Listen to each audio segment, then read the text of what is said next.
ഇതെന്താ ഈ കേരളത്തിൽ നടക്കുന്നത് എനിക്കറിയാൻ വയ്യാത്ത കാര്യമാണ്. ലോകം മുഴുവൻ കണ്ടതല്ലേ. ആരെയാണ് ഏത് കേസ് പ്രവർത്തകരാണ് അവരെ മർദ്ദിച്ചത്? അവരെ മർദ്ദിച്ചത്, മർദ്ദനം ഏറ്റിട്ടുണ്ടെങ്കിലും മർദ്ദിച്ചത് പോലീസുകാരാണ്. ഇന്നലെ എല്ലാവരും കണ്ടില്ലേ, വനിതാ പോലീസ് അടക്കമുള്ളവരാണ് അവരെ പിടിച്ചുകൊണ്ട് പോകുന്നത്. ആകെ 4-5 കേസ് പ്രവർത്തകർ കരിങ്കൊടി കാണിച്ചു. അതിപ്പോൾ എല്ലായിടത്തും നടക്കുന്നതല്ലേ. കരിങ്കൊടി കാണിച്ചിട്ട് അവർ വളരെ സുഖമായി നടന്ന് 3ാമത്തെ പ്ലാറ്റ്ഫോമിലേക്ക് പോയ ആളിനെ അപ്പോഴാണ് ഫോൺ വരുന്നത്. സ്പീക്കറാണ് വിശദീകരിക്കുന്നത് ഇവർക്ക് പരിക്ക് പറ്റിയെന്നും മുഖ്യമന്ത്രിക്ക് വിളിച്ചു കൊടുക്കുന്നു. മുഖ്യമന്ത്രി ഉടനെ ആശുപത്രിയിൽ അഡ്മിറ്റ് ചെയ്യാൻ നിർദ്ദേശം കൊടുക്കുന്നത്. ഇതെന്നാ വെള്ളരിക്ക പട്ടണമാണോ കേരളം? പണ്ടൊക്കെ CPM-ന് ഇത്തരം കള്ള പ്രചാരവേലകൾ ജനങ്ങൾക്ക് മനസ്സിലാവില്ലായിരുന്നു. എന്ത് കള്ളവും പ്രചരിപ്പിക്കാമായിരുന്നു. ഇപ്പം വിഷ്വൽ മീഡിയയുടെ കാലമാണ്. റെയിൽവേ സ്റ്റേഷനിലെ CCTV ഉണ്ട്. ഇതെല്ലാം പരിശോധിക്കട്ടെ. പക്ഷെ ഇത്രയും വലിയൊരു നടിയാണ് നമ്മുടെ ആരോഗ്യമന്ത്രി എന്ന് എനിക്കിപ്പോഴാണ് മനസ്സിലായത്. അപ്പം ഗോവിന്ദൻ മാസ്റ്ററും ആരോഗ്യമന്ത്രിയും തമ്മിൽ മത്സരമാണ് ഈ അഭിനയത്തിന്റെ കാര്യത്തിൽ. രണ്ടുപേരും അഭിനയിക്കുകയാണ്. മന്ത്രിയെ കൊല്ലാൻ ശ്രമിച്ചു എന്നാണ് പറയുന്നത്. ആരാണ് കൊല്ലാൻ ശ്രമിച്ചത്? ആരെങ്കിലും ഒരു KSU പ്രവർത്തകനോ അവരുടെ അടുത്തേലെത്തിയോ? അവരല്ലേ, മന്ത്രിയല്ലേ ആക്രോശിച്ചുകൊണ്ട് KSU പ്രവർത്തകർക്ക് നേരെ ആക്രോശിച്ചുകൊണ്ട് അടുത്തത്. അവരുടെ ചുറ്റും ഒരു 40 പോലീസുകാരുണ്ടായിരുന്നു. ഏതെങ്കിലും ഒരു KSU പ്രവർത്തകൻ അവരുടെ അടുത്ത് പോലും എത്തിയിട്ടില്ല. എന്നിട്ട് നട്ടാൽ കുരുക്കാത്ത നുണ പ്രചരിപ്പിക്കുകയാണ്. അതിന്റെ പേരിൽ ഗോവിന്ദൻ മാസ്റ്റർ നാട് നീളെ അക്രമം അഴിച്ചുവിടാൻ പ്രേരിപ്പിക്കുകയാണ് ചെയ്തത്. എല്ലായിടത്തും പ്രേരിപ്പിക്കുകയാണ്. മുഖ്യമന്ത്രി, സ്പീക്കർ, ഈ സ്പീക്കർക്ക് എന്ത് പറ്റിയെന്ന് എനിക്ക് മനസ്സിലാവുന്നില്ല. വാസ്തവത്തിൽ സ്പീക്കർക്ക് രാഷ്ട്രീയമില്ലാത്ത ആളാണ്. രാഷ്ട്രീയത്തിന് അതീതമായി ചിന്തിക്കേണ്ട ഒരാളാണ്. അദ്ദേഹം ആ സ്പീക്കർഷിപ്പിന്റെ ഒരു പദവിയുടെ വില കളയരുതെന്ന് എനിക്ക് പറയാനുള്ളൂ. എല്ലാവരും സ്പീക്കറെ ആദരിക്കുന്ന വ്യക്തിത്വമാണ്. ഇന്നലെ സ്പീക്കറുടെ ആ നടപടി ഒരു കാരണവശാലും ആരും അംഗീകരിക്കുന്നില്ല. DYFI പ്രവർത്തകനെ പോലെയാണ് ഇന്നലെ സ്പീക്കർ പെരുമാറിയത്. വളരെ ദൗർഭാഗ്യകരമായി പോയി. പഴയ DYFI പ്രവർത്തകരാണെങ്കിലും അദ്ദേഹം ഇപ്പം കേരള നിയമസഭയുടെ സ്പീക്കറാണ്.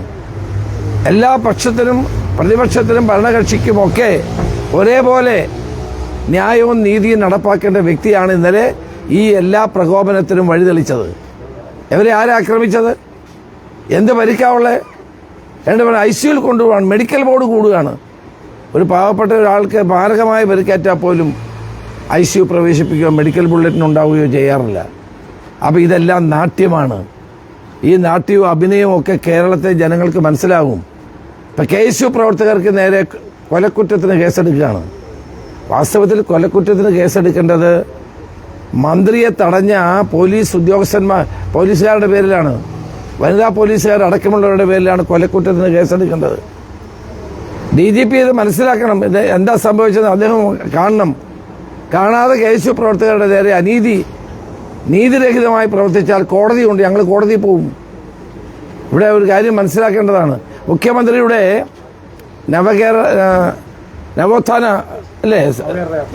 നവകേരള യാത്ര നടത്തിയപ്പം ഞങ്ങളുടെ പ്രവർത്തകരെ ചെടിച്ചട്ടി കൊണ്ടടിച്ച് രക്ഷാപ്രവർത്തനം എന്ന് പറഞ്ഞ മുഖ്യമന്ത്രിയാണ്. രക്ഷാപ്രവർത്തനം എന്ന് പറഞ്ഞ് ഞങ്ങളുടെ കുട്ടികളെ ഭീകരമായി മർദ്ദിച്ച ആളുകളുടെ പേരിൽ ഒരു കേസ് പോലും എടുത്തിട്ടില്ല.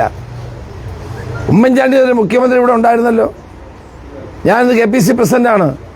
അദ്ദേഹത്തിന്റെ നെഞ്ചത്ത് കല്ലെടുത്തെറിഞ്ഞ് അദ്ദേഹത്തെ ബോധരഹിതനായി വീണ് അദ്ദേഹത്തിന്റെ ശരീരത്ത് രക്തം വാർന്നൊഴുകുകയുണ്ടായി. എന്നെ അന്നേരം ഉമ്മൻചാണ്ടി വിളിച്ചു പറഞ്ഞത് ഒരു പ്രതിഷേധവും വേണ്ടെന്നാണ്. ഞാൻ വാസ്തവത്തിൽ പ്രതിഷേധത്തിന് ആഹ്വാനം ചെയ്യാൻ വേണ്ടി പോയതാണ്. കാരണം കേരളത്തിലെ മുഖ്യമന്ത്രിയെ കല്ലെറിഞ്ഞ് പരിക്കേൽപ്പിച്ച സംഭവം ഗുരുതരമല്ലേ? പക്ഷെ അദ്ദേഹം എന്നോട് പറഞ്ഞു ഒരു കാരണവശാലും ഞങ്ങൾ തമ്മിൽ സംസാരിച്ചിട്ട് അങ്ങനെയാണ് ഞങ്ങൾ തീരുമാനിച്ചു, ഒരു പ്രതിഷേധവും വേണ്ട എന്ന്. ഇന്നലെ കേരളത്തിൽ എന്താ കാട്ടിക്കൂട്ടിയേ? കേരളത്തിലെ മുഴുവൻ കോൺഗ്രസിന്റെ പ്രചരണ VD സതീശൻ നയിക്കുന്ന പുതുയുഗ യാത്രയുടെ ബോർഡുകൾ മുഴുവൻ തകർത്തു. പ്രവർത്തകരെ മർദ്ദിച്ചു. തിരുവനന്തപുരത്ത് ഞങ്ങളുടെ സ്വാഗത സംഘ ഓഫീസ് അടിച്ചു തകർത്തു. കേരളം മുഴുവൻ കോൺഗ്രസിന്റെ ഫ്ലെക്സ് ബോർഡുകളും പ്രചരണ വാഹനങ്ങളും ബോർഡുകളും ഒക്കെ അടിച്ചു തകർത്തു. ഇവിടെ ഹരിപ്പാടിൽ വെച്ചിരുന്ന ബോർഡുകൾ മുഴുവൻ തകർത്തു, വ്യാപകമായി തകർത്തു. അപ്പോൾ ഇപ്പോഴേ ഇവർ റിഹേഴ്സൽ നടത്തുകയാണ്. ഭരണത്തിൽ നിന്ന് പോകുമെന്ന് ഉറപ്പായപ്പോൾ പ്രതിപക്ഷത്ത് പോകുന്നതിൻ്റെ റിഹേഴ്സലാണ് ഇന്നലെ വൈകുന്നേരം അരങ്ങേറിയത്. ഇതെല്ലാം കേരളം കാണുന്നുണ്ട്. മുഖ്യമന്ത്രി, ഇതെല്ലാം കേരളം കാണുന്നുണ്ട്.